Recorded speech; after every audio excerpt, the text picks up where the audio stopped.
waxaan kiciyay waxaan wada ognahay waaye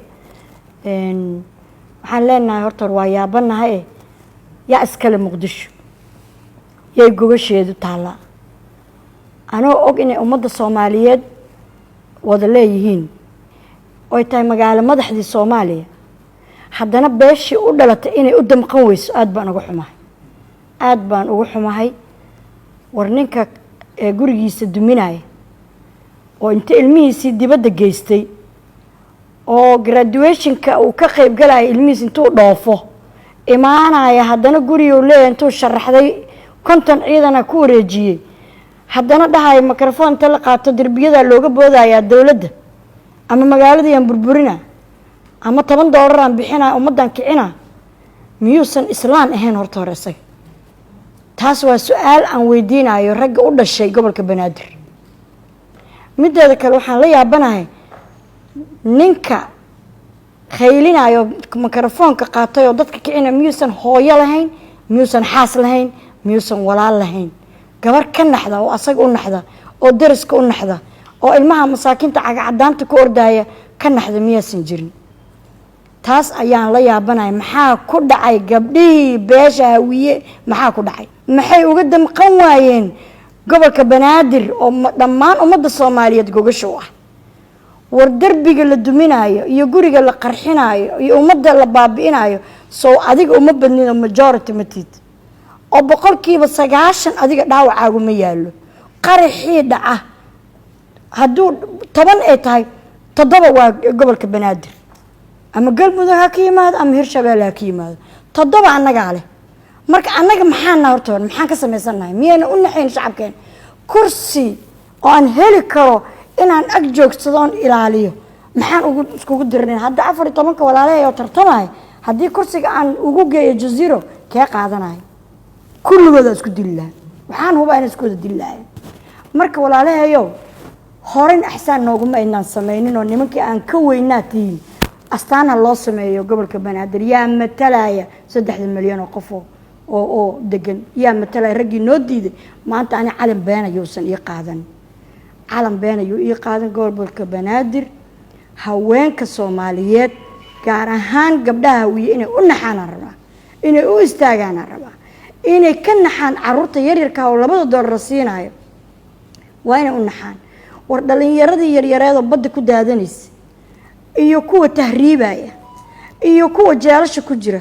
tan dibadda joogtan dhib bay qabtaa tan gudaha joogtan dhib bay qabtaa anaa dibadda ka imid carruurtayda la imid oo aan maanta aan rabin inaan dib u qaxo ma rabo gabadhi joogta ka waran aan baasaboorka haysanin oo aan shilna isku furata haysanin oo ilmaheeda iskoolka markay subaxii canjeero dubtay u dirto waa dhaawac la yiraahdo xagee geynay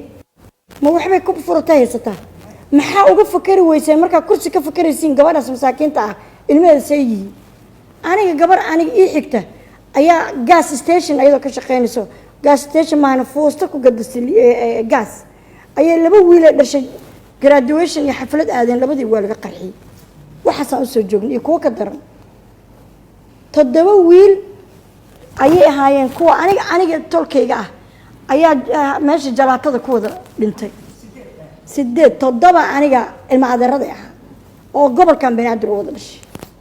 marka maalin walba dhaawac joog maana ya Allah u naxariisto hal duugo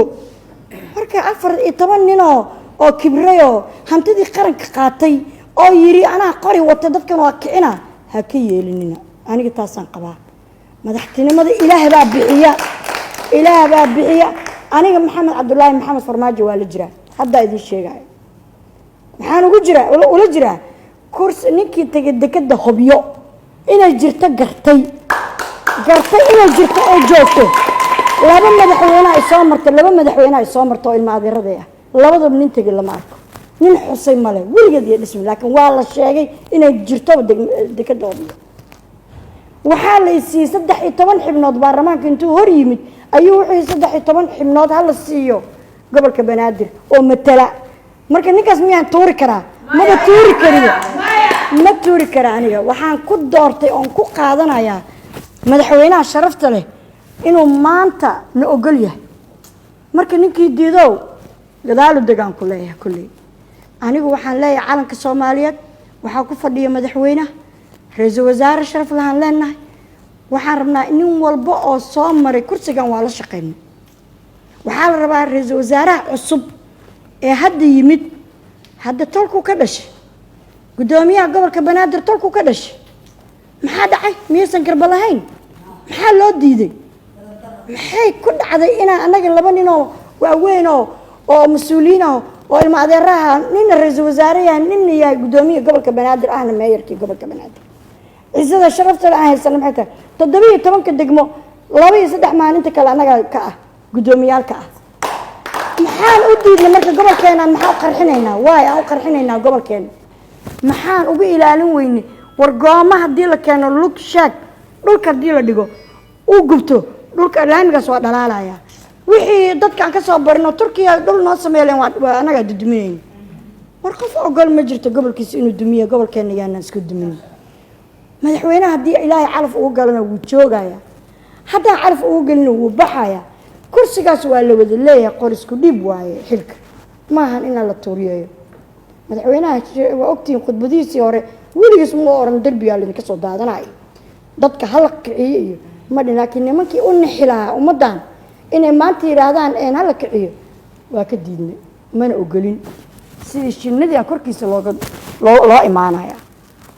meeshiisa lagu xiraaya dawladda federaalka waxaan ka codsanayaa amniga waa inay xoojiyaan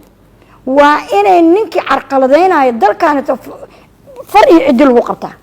maaha in la baryo hebelaa la dilay hebelaa la yeeray annaga shacabkan aan wakiil ka nahay ma ogolin inay qax aadaan ma ogolin inay masaakiintaana dib u baxaan aniga qax ma arkin qaxi ka horaan baxay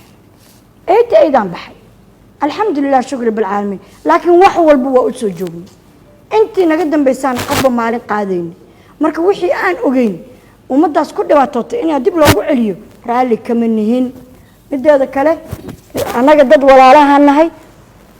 hawiye dad wada dhashay waaye hal kursiga ka dhaxeeya kursigiina nin baa ugu fadhiya ra'iisul wasaaraha waa in lagu sharfaa lala shaqeeya